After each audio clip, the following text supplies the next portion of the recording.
Welcome to episode 24 of the AdSense podcast. You got Joe and Justin here, man. What's going on? That was just really lame. Welcome to the AdSense Flippers podcast. Are you sick and tired of gurus who have plenty of ideas but are short on substance? Worried that ebook you bought for $17.95 won't bring you the personal and financial freedom you long for?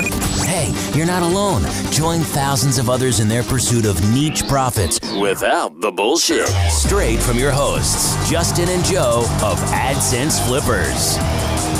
Welcome to episode 24 of the AdSense Flippers podcast. I'm your host, Justin Cook, and I'm here with Hot Money Magnati and John the Intern DeVries. What's going on, fellas? Yo, yo, yo. What's up?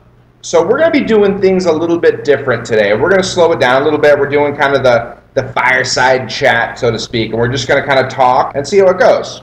Yeah, we have a glass of wine. We're kind of relaxed. We're hanging out. We're talking niche sites. I don't know about the wine, man. I need some Johnny Walker. That's what I need for this podcast. Yeah, so Joe and I will be like mildly buzzed. Hey guys, fantastic. So much fun. Yeah. No. But anyway, yeah, it's a different format. I'm interested to see how it goes. We're definitely playing it by ear a little bit more. Yeah, if you guys like this format, please let us know in the comments if you prefer a more right to the heart, kind of episode, then let us know that too. So let's go right to our news and updates, man. What do we got? First thing, we've got our iTunes giveaway. Yeah, we're still rolling until the 30th with anyone who gives us a 5-star review will get a free niche site. Everyone? No. Somebody. Sorry. Let me clarify that. One person out of all the people that give us a 5-star review will get a niche site, right? Yeah, it's a little better. Okay. Otherwise, we're giving away like 50 niche sites or something. That would kind of suck. It would kind of suck. You got breaking us over that, though. Huh? You had a lot of reviews from that little contest. We did, man. Yeah, in the U.S., U.K., Canada, it's pretty cool. Had a couple of people complain. They're like, we're in Germany. I like your podcast here. Why aren't you giving us something? So we'll have to do something outside of the 4 main English-speaking countries. What was the reason for the limitation? Because we don't really speak German. Well, there's no...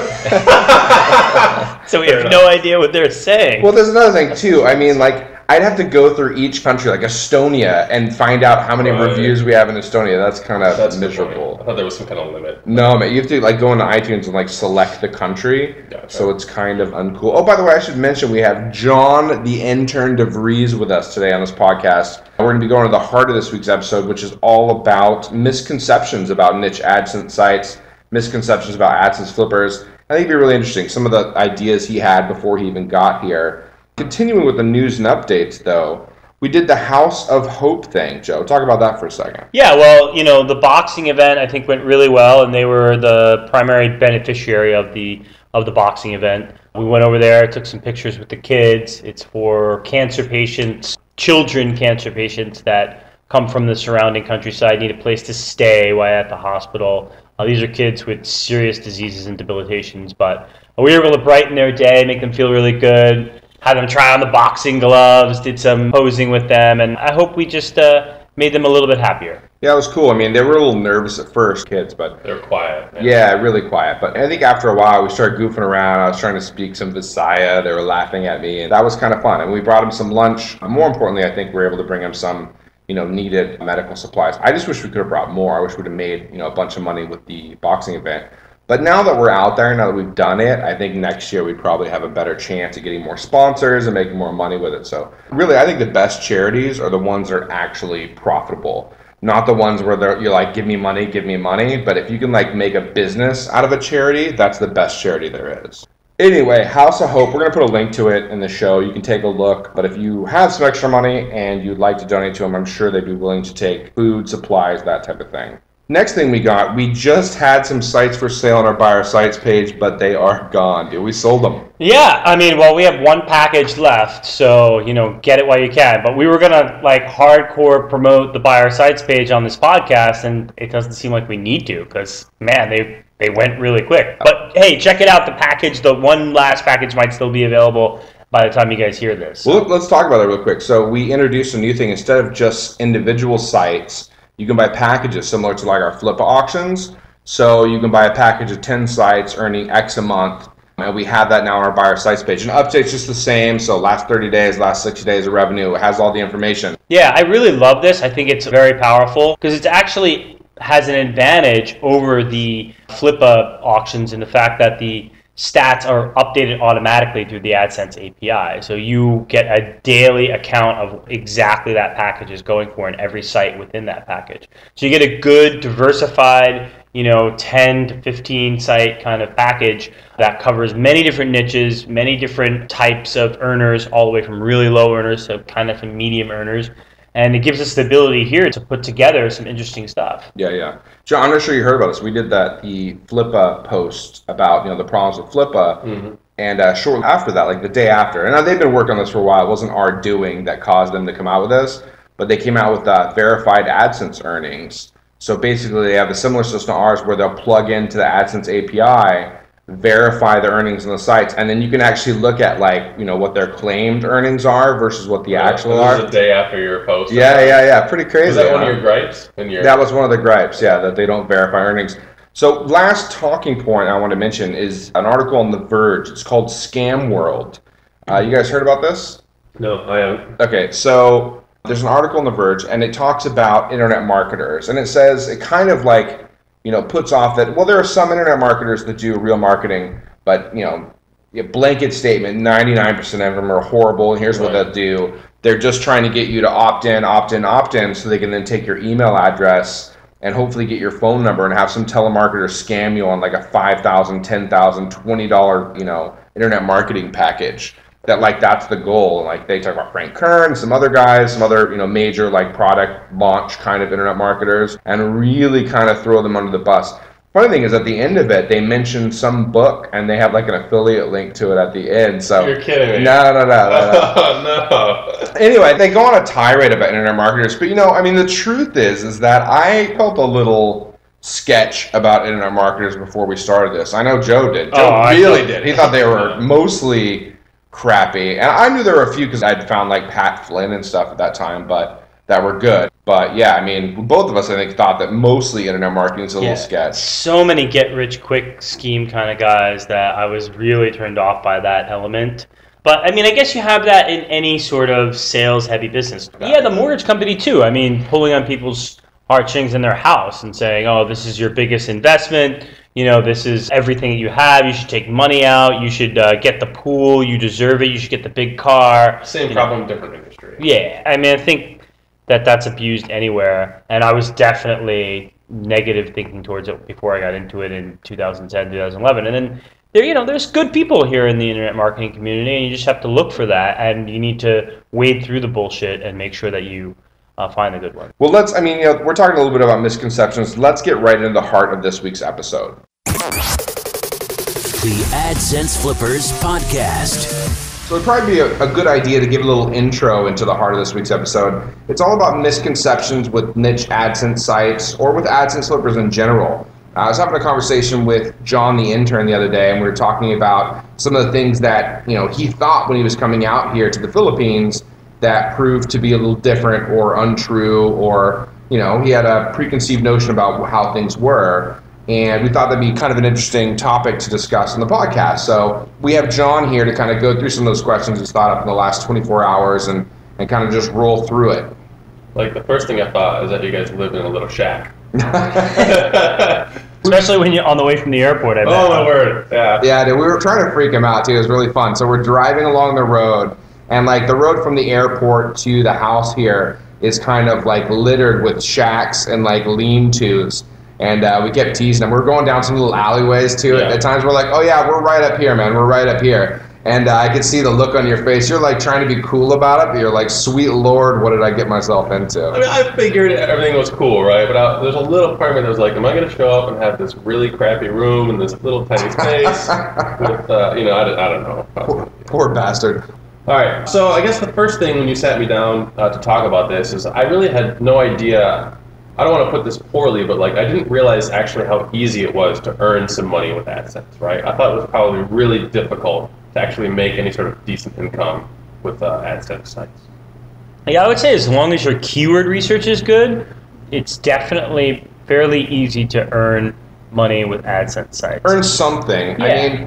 I don't know. I don't want to make it sound too easy. I don't want to just go out there and knock out some sites, because that's not exactly true. But it's easier than you'd think. I was thinking about this. There's kind of a gap. I think it's easy to earn a little bit with the niche sites, but then there's a gap between that. So if you try to build out an authority site where people go back to it over and over again, it's like a real authority site, you have to get a ton of traffic, right? So now you have to have a ton of traffic and your CTR goes way down because it's not as like tightly focused on a keyword. Yeah. So like niche sites are great. Big authority sites, they get a ton of traffic, are great, but that in between is kind of difficult. You know what I mean? Yeah. Like that's kind of the danger zone. I think it's better to be really niche down and focused, or to be extremely large with a ton of traffic. Also, getting from here to there can be very dangerous too, because you can wind up spending a whole lot of money trying to scale your process, only to come out and find out that 4 or 5 months from now that you messed something up and it's not really giving you the return that you expected. Yeah. So that's why it's important to approach this thing slowly, make sure that you have the right thing going on. But yes, I mean, getting some sort of money in the door quickly with niche sites is definitely not that hard. Yeah, I think the second point kind of ties into the first one in that, so I think it's kind of a misconception on the internet that you need a really large site to make any money with AdSense, because a lot of people probably think they're only going to get a couple cents per click, right?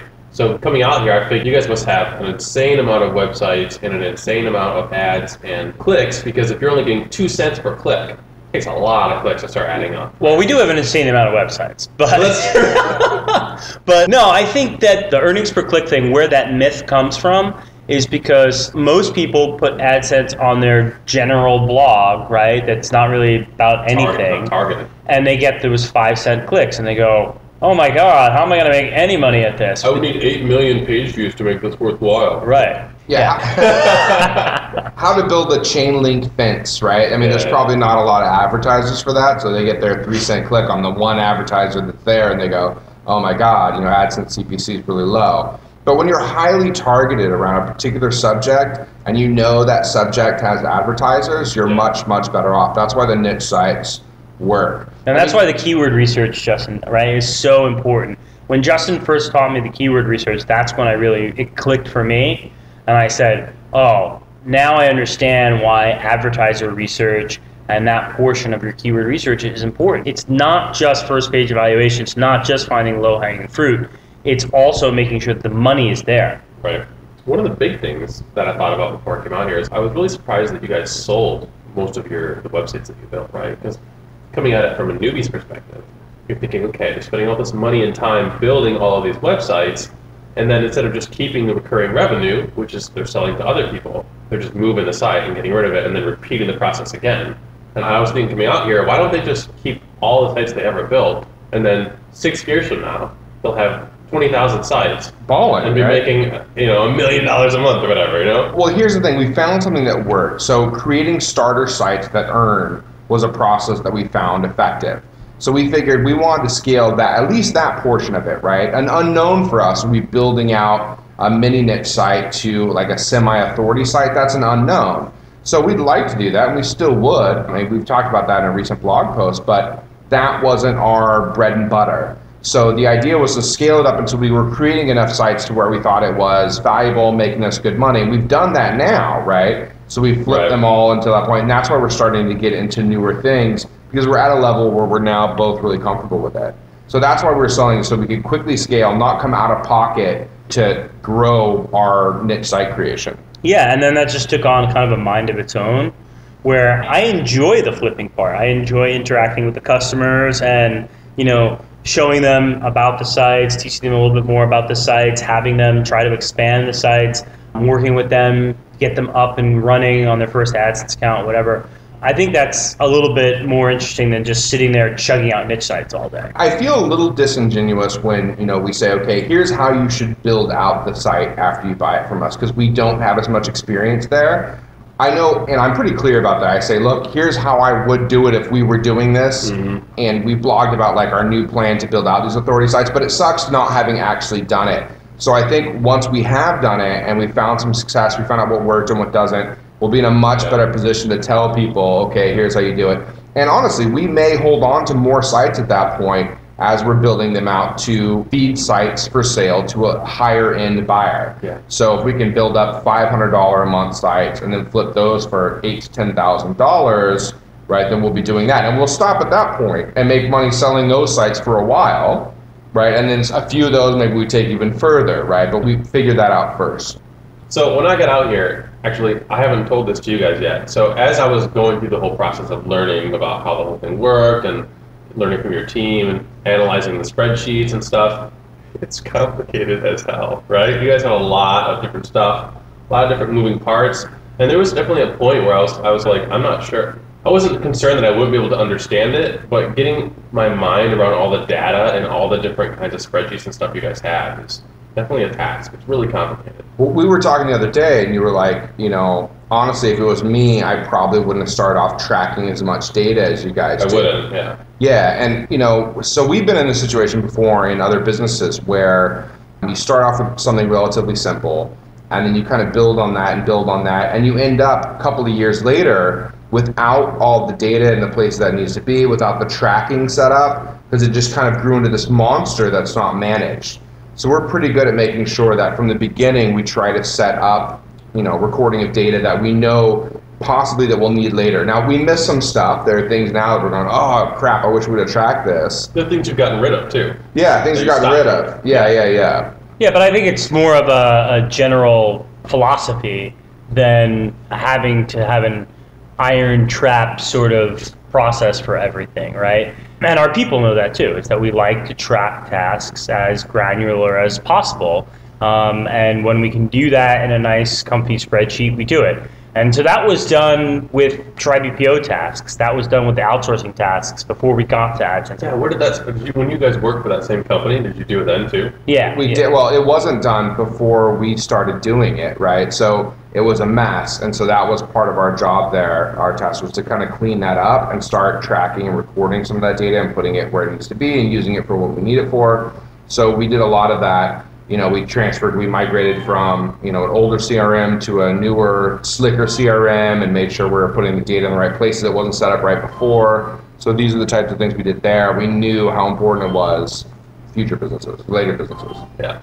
If you could go back, would you do it any differently? What do you mean? Yeah, in terms of the tracking, in terms of the process, how you built it? CRM right from the beginning. Yeah, probably a CRM would have been nice. Knowing that, but here's the thing. No, I'm not going to say that, because if we went back and we said, okay, we would have got CRM from the beginning, and we'd have paid $3,000 for this and $5,000 for that, hell no. Would we have done that, Joe? No, it would have to be knowing that it would have worked and been successful. Right. Yes. Knowing what I know now, of course. So hindsight's always 20/20, right? But yeah, I mean, it would have been a little bit of organization, because honestly, in the beginning when we started out, I didn't think it would be very successful. So when I set it up, I was kind of like, all right, here's a spreadsheet to track this bullshit, I love that Justin was like the champion of this idea, and now you do all the books and like migrate the sites, and he writes the blog posts and does all the other end of it. Joe's like, damn man, I gotta track all this stuff. He's doing the keyword research now. It cracks me up. Like, you've taken on more and more of the operations of the actual business, and you were the one who were like, I don't think we should do this. Yeah. Very funny. Yeah, actually, speaking on the same point, I was kind of a little bit worried coming out here, because I thought maybe you guys are, you do sit in front of your laptops all day, but so do I. But maybe that's like all you guys do. You're not really business guys. You just kind of came upon this cool idea, and now both of you sit around in WordPress typing blog posts all day. Yeah, I mean, I think that although my background is engineering, that's not what I am. I'm definitely a business person first, and I try to evaluate things from that kind of perspective. I think it's important to keep that in mind. And everything we do is with the business in mind, right? The business is an entity in itself, right? It should have to take care of itself, kind of thing. Yeah, it's interesting that you see that. Did you feel like you learned a lot from that, or? Yeah, you guys are basically totally removed almost from the actual process of building a website, And so you built a process out of it as soon as you could, as soon as it was realistic. Yeah. Well, I mean, we're not big fans of it either. Yeah, right. I mean, it's not like lots of fun. And I'm one of those, kind of flighty kind of guy. Like, it has to be fun for me. I have to enjoy what I'm doing. And so when I no longer enjoy it, it gets really boring and miserable. So that's a pretty good time to, set a process and start to delegate and pass the work on. For me, right? Yeah. Similar, Joe just does that anyway. Joe's more like, he'll just start having people stamp it out for him. He passes through better than I do. So like I'll forget sometimes that we have an outsourcing company that we're outsourcing. I'll forget to outsource my own stuff sometimes. Whereas Joe will he'll pick something up and then toss it quicker than I think is sometimes cool, but he's much better at that overall than I am. Yeah, I'd rather have like a little bit of a framework in mind and pass that off to my people and have them break it a little bit and then take it back and then figure it out and then work with them a little bit, that kind of thing. I still have to know the process. I still have to figure out what I want to do. But what I hate doing is holding off and trying to get things absolutely 100% perfect before you hand them off to somebody else. That takes way too long. You're always saying, well, I need to refine this. I need to make it a little bit better. What about this thing? What about questions? I need to improve this part of the process. You know what? Hand it off to your core people, your good key people that do things well. Use the skill transfer process to do it. Use the skill transfer process. And then if something is broken, take it back, fix that piece, and then pass it off again. Yeah. You guys don't have that much involvement with private PO. Really, do you? I mean, I never hear about it. Is anyone running that business? Oh, yeah, our outsourcing company. Well, we have clients that are fantastic that we've had for a long period of time. And so the work we do there is pretty standard, and we've done it for a long time. We track the metrics. Everything's kind of in place, and we're not really growing it, right? So it's kind of like we have long-standing clients. We've already done all the work to get the metrics in place there and to track and record that stuff. So we get updates, and we get weekly updates from that business, and it runs on its own, basically. Yeah, and one thing about this, one of the clients owns his own office here. I mean, through us, but he has his own capture center. So the people there and everyone there, it's effectively his own business through TriBPO. And we make an overhead on that, but I mean, really, besides HR and accounting, there's not much for me to manage there because he's managing the people directly on an everyday basis. And for the projects that are ours that we do manage, I mean, we look at the reports,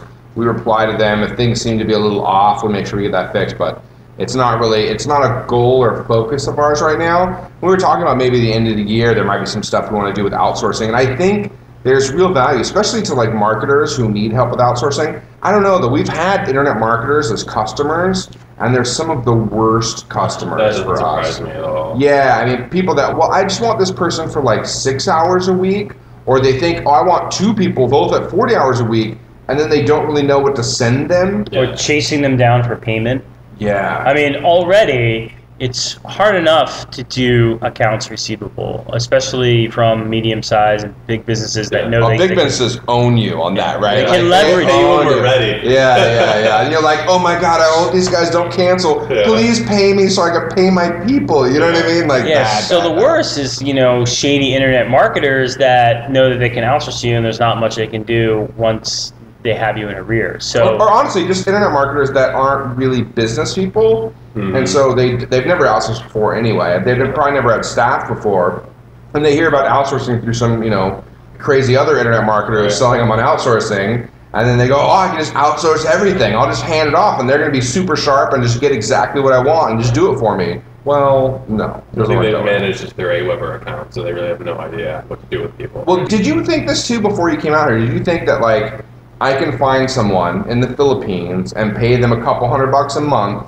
and they're going to be maybe not as good as me, but pretty much, right? Did you kind of think you could hand off a multitask kind of process to them and they would just own it? Yeah, I did. It makes perfect sense to me now that I'm here and interacting with some people and having the chance to sort of manage some of them. Yeah. But going into it, the reason that these people are so much less expensive, they're not coming at their work with the same skill set that you have. If they were, then you couldn't utilize them for $1.50 an hour. So by default, you're going to have to take care of certain, management, and you're going to have to prioritize. Yeah, well, culture is different too, right? Absolutely, absolutely. And so the two combined, education and culture, leads to a worker that's very task-driven. Right. So that is what the Philippines is great for. That and customer service, those kind of issues, bam, they can run with it. But you give objectives, you get outside the box, you kind of just say, hey, run with that. Your objective is to do X, Y, and Z. I think that's a little harsh. I mean, I think that there are people in the Philippines that can do that are multitasking, that can do, but they're not cheap. They're not, bargain based on pricing. And so they know that they're going to get more. They know they're worth more. So you have to be willing to pay. I I mean, now you may pay only, $1,200 a month for that person directly, which is really not bad. Right. And you're talking like the best kind of thing. I think the Philippines would do well to really improve their educational. I do agree with you on that. I mean, I think that is a bit of a problem across the board, but that I think will really help propel them and help the income level here go up. Yeah, I'm not trying to harp on the country. It's just a matter of fact, right? Yeah, it is. In fact, the difference between here and there. Yeah. We're going to make a total shift here. So I don't really, I still don't really see you guys in the internet marketing space. Because this is probably just my own perception, but when I think of internet marketing, like I bought like a couple of those like binder books that you would get like late 90s, early 2000s. $17.95 yeah, ebooks. No. Oh, like these are the real books. Payments of like, $20 for like 4 months or something like that, right? Yeah, like yeah. CDs, and they tell you how to like build your internet business, and it was all just internet marketing bullshit. Who was the guy on the beach that talked about putting the little things in the newspapers, and like you put out a bunch of those and you get paid a bunch of money, and you put in there like how to make money putting little things in newspapers or something. Don Lepre or something. He went to prison recently. I don't know. Don Lepre. Dude, yeah, you're right. A lot when people say internet marketing, people think make money online, which is not exactly true, right? I mean, internet marketing could be actually making. You don't make money online by telling other people to make money online. You make money online by actually making money online. And then you happen to be able to tell them about it because it's what you do. Right. Well, there's a bunch of people that don't do that at all, right? There's a bunch of people that have niche sites that make money that don't talk about it. I know a guy, he has a blog, a personal blog, where he talks about a little bit of his travel and stuff. Yeah. But he makes his money from niche sites. He doesn't blast it. He's not trying to sell other people on how to make money making niche sites and do any of that. Yeah. He just happens to make his money with niche sites. I think there are a lot of people out there, and those are they're not really in the internet marketing space. We are a bit in the make money online space. It irks me a little bit. If we are going to be involved in that, then I hope we can be involved in changing it too. That's one of the reasons building a niche site empire, I think it's good. It's free. If we can put out some of the crappy ebooks and like put them out of business, that's a good thing to me, right? And hopefully our next version will be even more advanced and go into more detail and that kind of thing. So I'd like to hurt and be disruptive to people that are charging for crappy information. I don't mind people that charge for good information where they consolidate, but crappy information, we should shut those guys down.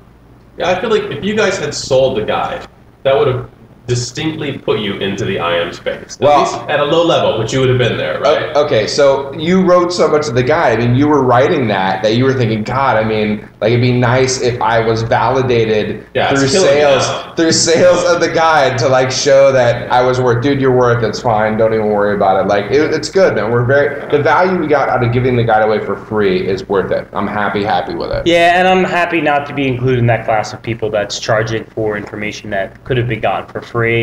Are you? No, hold on. Okay, so we just did an interview with Matt Paulson, right? And he charges for information that's free.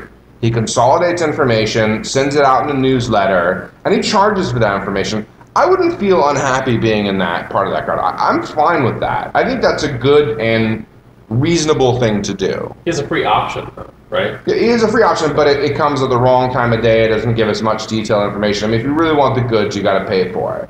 Right, so he gives part of it for free and charges you for the good stuff. But that's fine. I mean, you can get all of it for free. You can research it yourself, but it's okay. I mean, if he's consolidating that from multiple sources, I think it's a reasonable approach. Yeah, and I guess as long as it's not a trick, it has some sort of return on investment where you actually get this financial data and you're able to turn this financial data, this stock data, into valuable stuff for you. That's a good stock tip. Yes, that's worth the money, right? Our guide would be the same thing, I imagine, but I love the fact that we gave it away, and I think it'll come back in spades. This kind of ties in, though. Coming out here, I wasn't sure if you got... This is a podcast about like what I thought before I got here. We should retitle this. Forget about niche sites. What did John the Intern think before he got on the ground? I wasn't sure if you guys were like totally legit or just totally full of it, right? Because you look at your website... I can't believe you flew halfway around the world and you thought we might be. There was a percentage chance that we might be full of shit. Yes, there was, I would say, about 3% of me was like, I could hit the ground.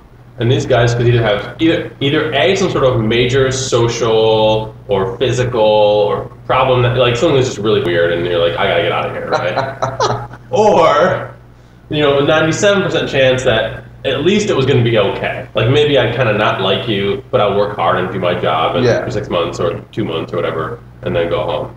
But actually, in all truth, like after we talked over the interview, I was pretty confident that you were good guys. But, Normal.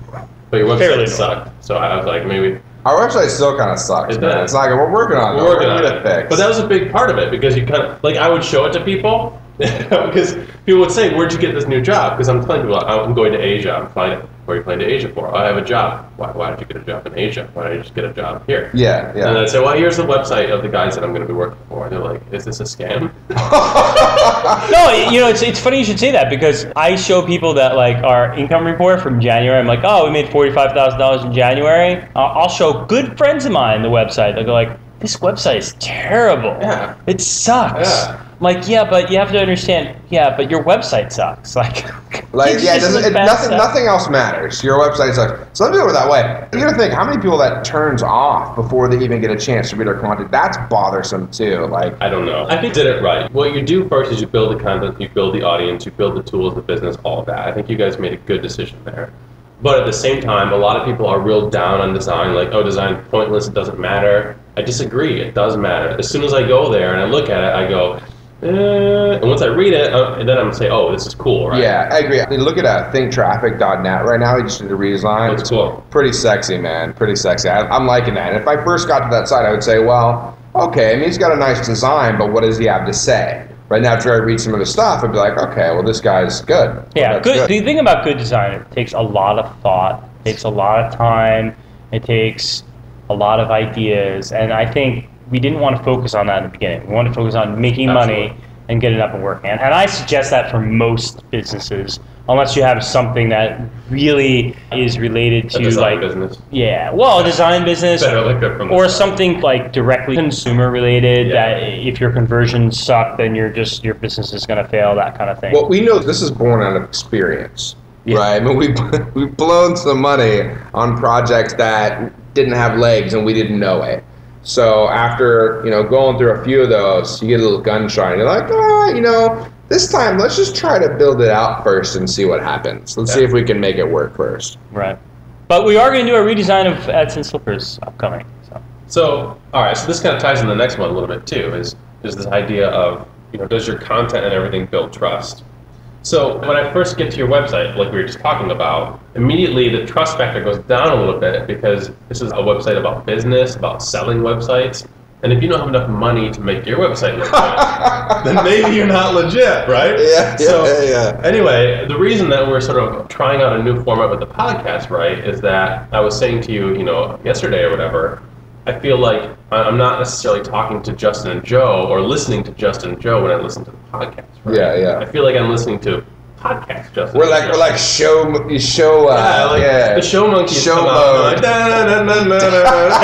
It's really good. It's really professional. It sounds good, but like there's this human element that's missing that I personally think is really valuable. Yeah, well, you know why? Because everything else in our life is so process-driven that we try we try to approach the creative side that way too. I mean, because it's the only way. We're process dorks, dude. You know that. Yeah, that's the only way we could really do it on a consistent level and get it done. I mean, hey, I'm loving this new format, but we're already up to maybe like an hour of recording time. We'll cut a lot of it. And yeah, I'm sure we will cut a lot of this. But what I'm saying is, if you want to bang out material, you want to get new content out there, I'm not sure that the show monkey routine might work a little bit better. I love that. Yeah, there's a reason why content houses and these types of places, they work, they make money, is because they have a process for it. Yeah, but that's a terrible model for your podcast. I'll be your dancing monkey. You don't want to model your podcast after a content house. You want me? This is you talking into a microphone. You're talking to thousands of people right now. I understand what you're saying, and I agree with you, but it's hard to be on point. You're right. Weekly and just kind of shoot off the hip. Yeah, because here's the thing too. Like, I don't want the podcast to turn into like Justin and Joe bullshit time, right? I want it to be actually useful and actionable. I mean, that's kind of the goal. And I feel if it's not that way, we're doing a disservice to our listeners. Yeah. Anyway, why was that even in here as on the list? How does that tie into niche site? I have no idea. No idea. I was right, and it's all true, but I don't know how it ties into our podcast. Let's see here. Yeah, okay. So one of the big things that it's cool that you guys want to educate people about how to build niche sites and stuff, but I think it's also easy to get into the mindset that this can be done quickly or cheaply. And this is not really the kind of business that you dive into if you're either broke or you have no time. Like, you can't be one of those two things. Or you can't be both of them. At least. Yeah, you can't be both of them. You can be one or the other. But you can't be both. Yeah, you can be one or the other, but you cannot be both for sure. Because otherwise, you're either going to wind up with a small number of niche sites, and if you get unlucky, you're going to not make any money, and you're going to have wound up either spending money or spending time building them and go, oh, that doesn't work. Or you're going to get extremely lucky, find a couple of successes and go, oh, I should quit my job and dump all my time into this and all my money, and then 6 months from now go, oh my God, I lost everything. Yeah, so you have to be very careful. That's why we always say approach it slow and steady and really learn the process and ensure you're going down the right road. Let's say that only 20% of our sites are quote unquote winners, right? And you're only building 5 sites a month. You can build sites out 5 sites a month for 3 months in a row, and then wait the requisite 3 months to see if they make money. You're now 6 months into the game, and you could be making, even if it's working, $120, $150 a month, 6 months down the road. That's not very promising, right? No. So, I mean, if you really want to make a good amount of money, you have to get into it. I mean, we were in, and it's all relative too, like how much money does it take? We were down about 10 grand. So if you have 10 grand to blow on trying it out our way, then you can do that. I was going to ask you that. Like, give me a number. Let's say I want to make $4,000 a month. I want a little lifestyle business. I can go travel through Asia. And how much money do I need up front to build a $4,000 a month? Well, I can't give a good answer to that because you may spend $15,000 on it and make $300 a month because you screwed up or whatever. You're going to donk it up, right? So I can't really give a good answer. If there was a magical formula, like how much do I have to spend to make $4,000 or $5,000 a month? Yeah. I mean, then everyone would do it. It'd be magical. We'd all be internet millionaires, right? Like, unfortunately, it doesn't work that way. But we were 10,000 in before we started turning a profit. I could say that. Okay. How much will it be for someone else? It could be 4,000. It could be 40. I don't know. Yeah, I hate mentioning these numbers because I think it cheapens us, or it makes people googly-eyed. Like, there are some people out there going, wow, they spent $10,000, and there's some guy driving on a wrist. Yeah, $10,000 on a wrist. That's insane. Yeah, and there's one guy driving a Cadillac right now, and he's going, $10,000. What are these jokers? I'm unsubscribing to this podcast. Yeah, so it's really all relative. It's so relative, but if you're going to create micro niche sites like we have, then you have to create a lot of them in order to make sure the numbers work out. I think that's it for the heart of this week's episode. Let's get right into our ninja marketing tips, tricks, and our plans for the future. The AdSense Flippers podcast continues. So I got the first ninja tip. It's actually not a ninja tip. I don't know, man, but it's a good show. Why do you even say ninja tips? I don't know. Why are they ninja tips? Because when we first came up with the podcast, we were looking for something catchy. We were looking because we wanted to say like marketing tips, tricks, and plans for the future. So we needed a word, and ninja sounds very like ooh, ninja. I'd say it's kind of horrible. It's one of those like kind of cheesy marketing terms, but yeah, I don't know, one of those things, man. Anyway, our first tip is Undercover Boss. It's a TV show I've been watching a while. I guess it's a little bit more popular in the U.S. Have you seen it, guys? No. So here's the deal. Oh, you have? Yeah. Okay. Yeah, I watched it with you for the day. Yeah. I saw it. So they take a CEO, normally of like a major corporation, CFO, that kind of thing, and put them on like the frontline jobs. And so they go undercover and they wear, makeup or hairpiece or whatever the hell. And, go to the frontline jobs. And they are on the front lines working with these employees, trying to figure out how their business runs on that level. And what's interesting is you can tell like the sharp guys from the not so sharp guys. The not so sharp guys are like in this position where they're like, I wonder if I'm going to do a good job, or they're just kind of goofing around and not really taking it seriously. The really sharp guys are saying, okay, how can I make improvements to my business? Process-wise, how are things messed up? How do I look past one person complaining about their pay to a pay problem across the organization? right? And what I've learned a little bit about from this show is some of these people really do care about their frontline employees more than you would think, right? Especially as an employee, right? When you're in the U.S. and you think about these CEOs that are making crazy money. I mean, they're regular people too. So it's an interesting, especially with the financial times that are going on, to see these high-level guys at low-level jobs and kind of what their lives are like. Undercover Boss, man, it's a cool show. You should check it out. So the next ninja marketing tip, trick, or plan for the future is just kind of a little tip here. For all you Android users out there, you should check out Chrome Beta. It's kind of a new browser for Android. It's very similar to your your Chrome browser on your laptop, on your desktop. And it allows you if your phone is the size of your desktop, then yes, I'm sure it is very similar. No, what I mean is the UI, the functionality, it actually will sync up and show your open tabs that's open on your computer and can save the same passwords and sync the passwords, can sync form data. So if you've filled in a username or you're, such a thing on a form, it can be synced across multiple devices. So that is cool. And don't worry too much about John. I think it's the wine and the cold medicine kicking in right now. It's so messed up. Dude, that is some. What are you doing, like a robo-bomb over there? What do they call that stuff? I tried one earlier today. One, I don't know what it was called. I just consumed it. And then I had another one 2 hours ago. Yeah. And neither of them did what I wanted, which was to clear up my nose. But both of them made me feel like I got dumped in the pool of bleach and then taken out and then maybe attached to a balloon or something. I don't know. That's what you get for taking random drugs from my drawer. Dude. Yeah. Jill's like, I got some shit for you. You know what really helps me out? This will solve your cold.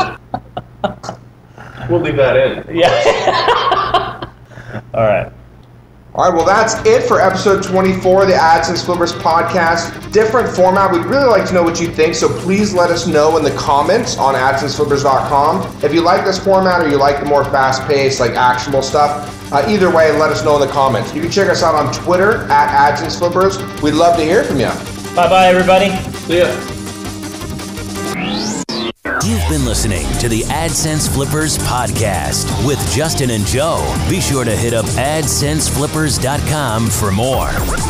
That's AdSenseFlippers.com. Thanks for listening. Hey!